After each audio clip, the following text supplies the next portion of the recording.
Hello everyone, welcome to my vlog once again. It's me Susie. So today's sharing video is about my mother's birthday celebration in the past and the present. So it's just like a mixed video guys ang ginawa ko kasi parang gusto ko lang kasi siyang mag-create as in one video. So I did recorded some of her old photo before, which is the celebration of her birthday every year. So, ayan yung mga tig-create kong kong mga video na picture niya. And then, I created a video. So, para ma-share ko dito sa akin. This picture, guys, is just recently.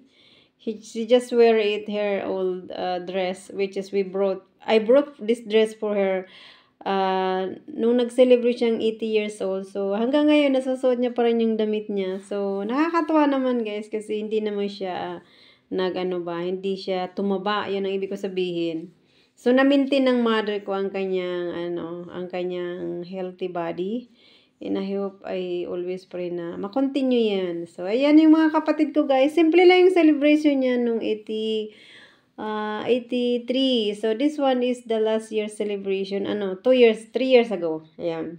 Yan yung yun yung kapatid ko. So, yan yung, namin, surprise birthday celebration namin sa kanya nung nag-reach out siya ng 80 years old. So, sama-sama na siya guys. Yung mga kapatid niyang babae, nandyan din sa picture niya. So, it's just like mixed picture talaga to be honest. From the past to the present picture. Ayun ang ginawa ko. Magkaroon lang kasi, gusto lang kasi, yan, mga kapatid yan ng mama ko. That's her sister.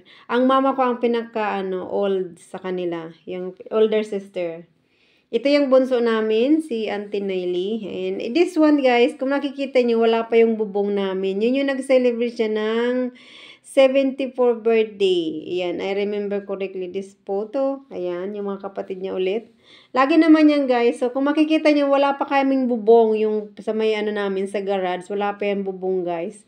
And during the time, nung birthday ng mama ko, tapos biglang umulan, tapos mainit. Alam niyo yung ganung weather. So, doon kami nagkaroon ng idea guys na pakubera namin yung nagpalagay kami doon sa aming garage ng cover talaga para pag if mayroon kami mga okasyon na nagaganapin, hindi kami mag-worried na mag-uulan ng bigla. So, yan yung 74 birthday niya guys. Yan. Nakikita niyo naman wala pa kaming bubong yung namin celebration area. Open space pa talaga, wala pa nga kaming gate. So, makitang-kita nyo naman na Yan yung 74 birthday niya, guys. Kasama niya yung mga, kaibigan niya, sa senior citizen, yung mga ganon. So, mga sister niya, yung mga picture na to. So, I just like to gathered lang talaga, guys, itong picture na to para maging video siya. So, time to time, since ngayon na nakakapanood na siya ng aking mga vlog, guys, yung mother ko, pinapanood niya yung mga vlog ko. So, sabi ko, doon ko na-realize na maggawa ako ng video para mapanood niya yung mga old picture niya, makita niya. So, yun yung pinaka-idea ko talaga guys. Kaya ako nag-create ng ganitong video and ma-share ko dito sa aking YouTube. And at the same time, pwede niyang balikan or pwedeng balikan ng aking family na makikita nila yung mga old picture nila na nagawang ko na-create ko ng isang video. So, yan ang reason ko why I did this kind of short video. Yan yung mga mga friend niya sa senior citizen.